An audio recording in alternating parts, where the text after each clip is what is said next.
The second episode of the She-Hulk series has already appeared on television. In the best traditions of Marvel Studios, the plot slowly moves forward, revealing many interesting details. Now we know exactly at what point in the Marvel Cinematic Universe timeline the events take place, and what plans the studio has for the development of its cartoon universe.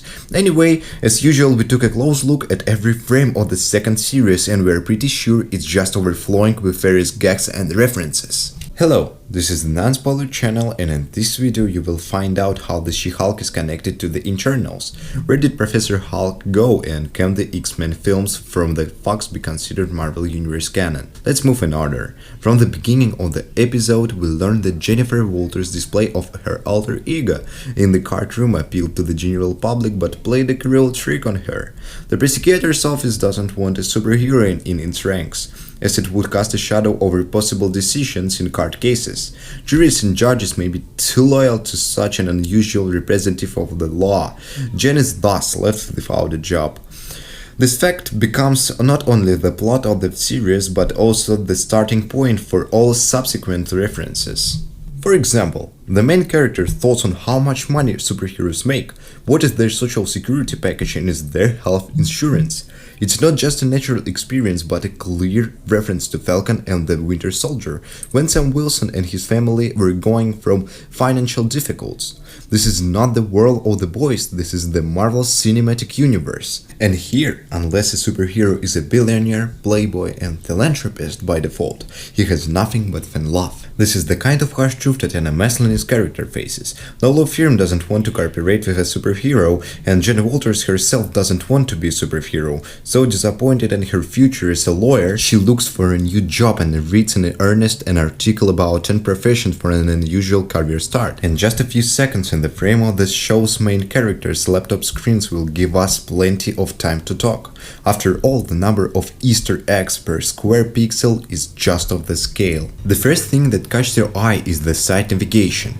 There is a Find Ant-Man section, a Scandinavian mythology section, and an Avengers section. With the last two items, everything is very clear. Why would the studio deny itself the pleasure of mentioning its main crossover one more time? And after the events of Thor Ragnarok, the Earth has its own Asgard, and interest in Scandinavian culture has definitely increased. The Finding Ant-Man section most likely refers us to the future movie Ant-Man and the Wasp: Quantumania. After the Avengers dealt with Thanos and saved humanity, Scott Lang is basking in the glory. He even wrote a book about his gay role in Infinity War. We learned this from the recent Ms. Marvel series and the leaked trailer for the third installment of the Little Superhero Adventure, analysis of which you can watch on our channel, and this section of the site is a tour scheduled for his book launch. In the same shot, the eye is attracted by a bright banner advertising Iron Man 3 Snickers. It's meant to distract us from what is written below, but nothing escapes our keen eye. The fact is that underneath the ad are two articles with very screaming and important headlines for the entire fan community. Man with Metal Claws and Bar Brawl is the first of these. And of course it's an epic allusion to Wolverine, which means that full-fledged mutant appearance in the cinematic universe is just around the corner. We've already seen Professor X in the ranks of the Illuminati in Doctor Strange 2. The abilities of Kamala Khan, Ms. Marvel, have been explained to us by mutation, like the ability to counteract Bruce Banner and Jen Walters' gamma radiation, a unique genetic mutation. It's also possible that this article refers to the events of the 2000 X-Men movie, specifically the scene where Rogue and Wolverine meet in bar. Agree that this is a great way to fit Fox's X-Men story into the overall canon of the Marvel Cinematic Universe, and it would mean that mutants have always been here. How visible do you think that is? Write in the comments.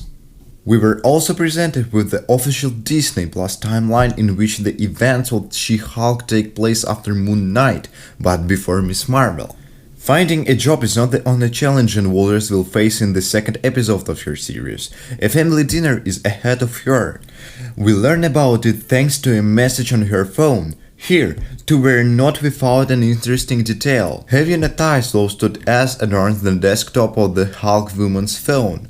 It's none other than Captain America, or rather the best part of him. Avengers trolling is not limited to Cap's buttocks alone. At the family dinner they didn't forget to mention another member of the superhero team. Specifically, what happens to his arrows? Does he collected them after every battle? And this is reference to his solo series. After all, that's the same question Kate Bishop was interested in, and the answer in fact can be found out in this series. The second half of the episode is all about Jen Walters' new job. She is now the face of the legal department of superhuman firm GLK&H as the Hulk woman. When she first arrives at the firm's office, framed Marvel Comics can be spotted on the wall of one of the company's employees' offices. The Hulk, Captain America and Thanos can be spotted on the covers. This proves once again that there are comic books about characters from the same universe within the movie universe, such as the Curious Recursion.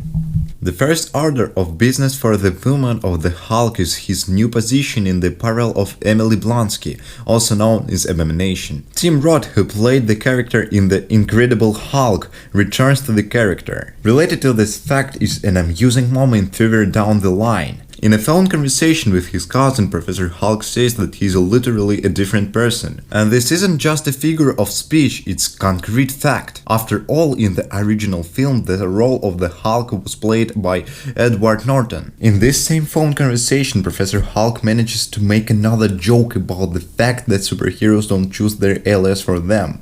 It's done by ordinary people. This takes us back to the first episode where Jen made fun of the name Professor Hulk, and at the same time it's a huge homage to Sam Raimi's Spider-Man trilogy, where the ring announcer calls Parker Spider-Man instead of Spidey. Of course, let's not forget the scene in which almost the entire editorial staff came up with an intimidating nickname for Otto Octavius. The telephone conversation between the cousins is unapologetically interesting. We're shown that Professor Hall is in that very Sakaar class courier ship. It's logical to assume that he went to Sakaar to find out exactly what message he was supposed to receive.